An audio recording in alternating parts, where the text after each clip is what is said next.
રાજકોટમાં આડેધડ ખોદકામને કારણે સ્થાનિકો ત્રસ્ત થઈ ગયા છે।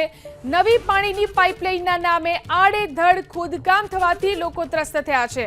અલગ અલગ સોસાયટીના રસ્તા છેલ્લા 15 દિવસથી ખોદી નંખાયા છે। છેલ્લા 1 મહિનાથી મનપાએ ડીઆઈ પાઇપલાઇન નાખવાનું શરૂ કર્યું છે।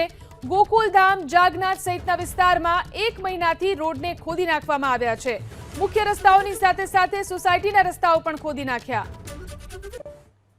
રાજકોટ મહાનગરપાલિકા દ્વારા જે રીતે અલગ અલગ પાઇપલાઇન નાખવાની શરૂઆત કરવામાં આવી છે, રાજકોટના જે ગોકુલધામ વિસ્તારની અંદર આપણે આવી પહોંચ્યા છીએ। અહીંયા જે પાણીની પાઇપલાઇન નાખ્યા બાદ રોડ ખોદી નાખવામાં આવ્યા છે। 1 મહિનાથી આ રીતે રોડ ખોદી નાખવામાં આવ્યા છે, જેના કારણે લોકો પરેશાન છે। આપણી સાથે ગોકુલધામ વિસ્તારના લોકો આપણી સાથે છે। ભાઈ, શું હકીકત છે? શું કામ ખોદી નાખ્યો છે રોડ અને અત્યારે શું પરિસ્થિતિ?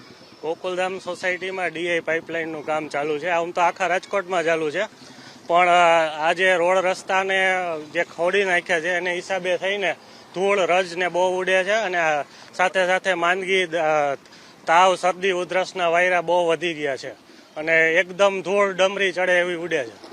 બરોબર, પાછો રોડ નથી બનાવવામાં રોડ પાછો બનાવવામાં નથી આવ્યો અને શું કહેવાનું થાય છે? બસ જે ભાવિનભાઈએ કીધું એ જ વાત આગળ વધારે અને કાર્યવાહી ઝડપથી પૂર્ણ કરે।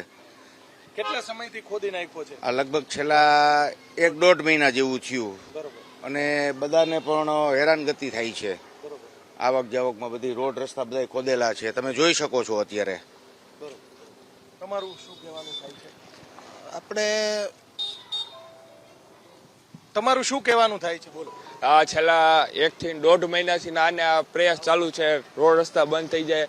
ભલે ચાલવામાં થોડીક તકલીફ પડે, પણ આ જે ધૂળની ડમરી ઉડે, નાના છોકરાઓ બાળકો રમતા હોય એમને મુશ્કેલી, મોટી ઉંમરના બધા મોટી ઉંમરના રમતા હોય, મોટી ઉંમરના બેસતા હોય। તમે શું કહેશો? કેટલા સમયથી રોડ ખોદી નાખવામાં આવ્યો છે? પાછો ક્યારે રોડ બનાવવાના છે? હવે આ તો 1.5 મહિના જેવુંથી કામગીરી ચાલુ છે, એટલે આ ધૂળની ડમરીઓની હિસાબે મોટા જે ચાલવા વાળા નીકળે છે એમને શ્વાસની તકલીફ થઈ જાય છે। પ્લસ અમે અહીંયા બેઠા હોય કે અમે અમારામાંથી કોઈ સાંજે બેસી નથી શકતા। મારા ખુદના ઘરમાં ધૂળ એટલી છે કે મારા ઘરમાં ખુદ એટલી ધૂળ છે કે પગ। તમે વાહન ચાલક છો, શું તકલીફ પડે આ રોડ ખોદી નાખ્યા છે? તકલીફ તો સાહેબ જેવી કે એવી છે, કોને કેવું? આમાં અમારે તો શું, અમે ધંધા શું કરીએ કે જાણે ગામડામાંથી આવતા હોય એવું લાગે છે। આ ગોકુલધામમાં, ગોકુલધામ ને આજુબાજુના એરિયામાં બધે એટલું બધું ખોદાણ કરી નાખ્યું છે કે પછી કઈ રસ્તા લેવલિંગ કરવું જોઈએ એ બી કઈ કરતા નથી। એટલે હદ વગરનું આમ લિમિટ ક્રોસ થઈ ગયા છે। હવે તો તંત્રને કઈ જલ્દી થાય, ચોમાસા પહેલા બધું સરખું રિપેરિંગ થાય એવું અમે વિનંતી કરીએ છીએ। હા, 2 મહિનાથી બધું હાલે છે કામકાજ। હા, ને હજી કેટલું હાલ છે એ કેમ ખબર પડે? અને આના હિસાબે અમારે પાણી જે નળ આવે છે ને એ હાવ પ્રેશરે ધીમા કરી દીધા છે, ડોળું પાણી આવે છે। પાણીની બહુ મોટી તકલીફ શરૂ થઈ ગઈ હતી, તો ઉનાળો સારું થઈ ગયા છે। હા, સિનિયર સિટીઝન તો ડબલ તકલીફ પડે સાહેબ। હાલતા હાલતા ખાડા આવી જાય, પગે સડી જાય, ક્યારે ઠેબુ લાગે, પડી જાય, કઈક નક્કી ન હોય, આવી બધી તકલીફો છે। રાજકોટ ના ગોકુલધામ તમને શું તકલીફ પડે? તમે અત્યારે બાઇક લઈને નીકળો છો? અરે સાહેબ, રસ્તામાં એવા બધા ખાડા છે કે એની વાત જવા દો। સિનિયર સિટીઝન જે અમારા જેવા છે એ લોકોને તો બહુ તકલીફ પડે છે।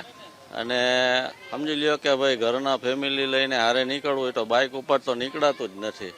અને પાણીની એટલી સમસ્યા છે કે અમુક જગ્યાએ જે નળ કનેક્શન તોડી નાખ્યા હોય એ અઠવાડિયું 15 દિવસ રિપેરિંગ નથી થતા।